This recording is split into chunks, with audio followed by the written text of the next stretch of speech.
சில நூற்றாண்டுகளுக்கு முன்பு தெலுங்கர்கள் வளையல் விற்பதற்காக சென்னைக்கு வருவார்கள். வளையல் மூட்டைகளை தலையில் சுமந்தபடி கால்நடையாகவே வந்து செல்வார்கள். பெண்களின் கையில் வளையல் போட்டுவிட்டவுடன் மங்களகரமாக வாழ்த்துவதற்கு அறிகுறியாக வளையல் அணிந்த பெண்களுக்கு மஞ்சள் குங்குமம் கொடுப்பார்கள். இதற்காகவே அவர்கள் பொட்டலங்களில் மஞ்சளும் குங்குமமும் கொண்டு வருவார்கள்.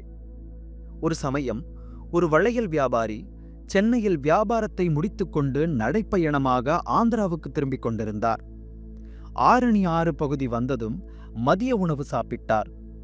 சாப்பிட்டுவிட்டு தனது பயணத்தை தொடர்ந்தார். கால் கடுக்க நடந்து வந்த வியாபாரி சற்று நேரம் இளைப்பாற இடம் தேடினார். அப்போது அவர் தன்னை மறந்தபடி கால் போன போக்கில் பெரியபாளையம் ஊரை அடைந்தார். வானத்தை இருள் மூடியது. வேம்பு மரங்கள் சூழ்ந்த அந்த அடர்வன கானகத்தில் மஞ்சள் மணமும் மல்லிகையின் வாசனையும் பரவியிருந்தது.